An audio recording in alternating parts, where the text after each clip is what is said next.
Welcome to homework.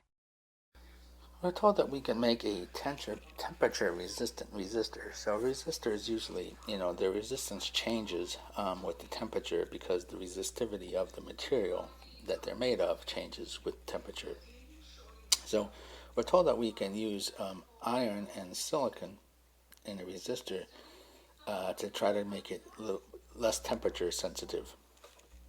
So, and why that is because the sensitivity goes in opposite directions as the temperature goes up. So we want the total resistance to be 1,000 ohms or 1 kilo ohm. So the resistivity looks something like this. So the change in resistance from the nominal value equals the nominal times some coefficient here, alpha, times the change in temperature.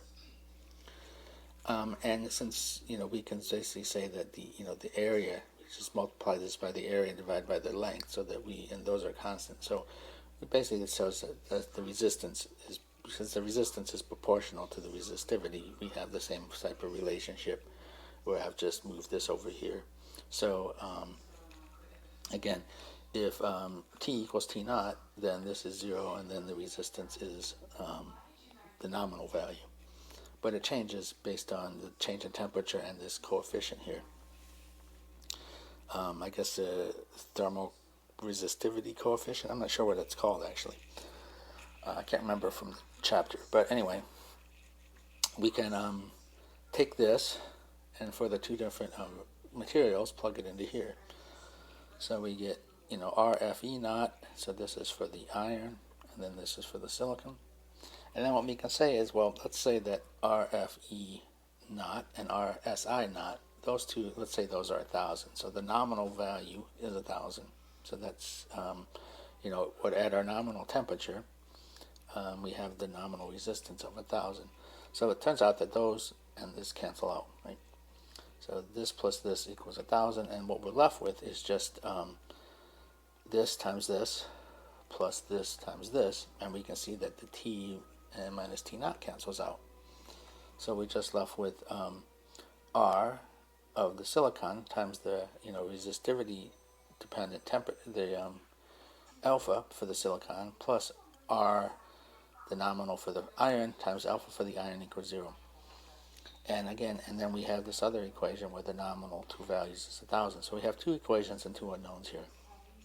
We basically assume we know these resistivity changes coefficients. And we can make this true because I think it's the silicon has a negative coefficient here and the iron has a positive one. So here's the coefficient for iron and the coefficient for silicon. And so we have these two equations, and we can solve for them, solve for these two values, and we get the nominal resistance of the iron part of the resistor should be 915 ohms, and the silicon part should be 85 ohms. So as in, we're assuming that these two are kind of in series. So we have an iron resistor and then a silicon part of the resistor. So we're assuming that those are in series because of this here.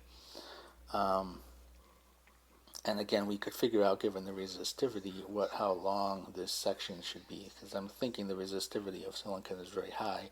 So we'd actually have we'd have kind of an iron slug here and a little bitty silicon cap on it here, something like that would be how our resistor would actually kind of look.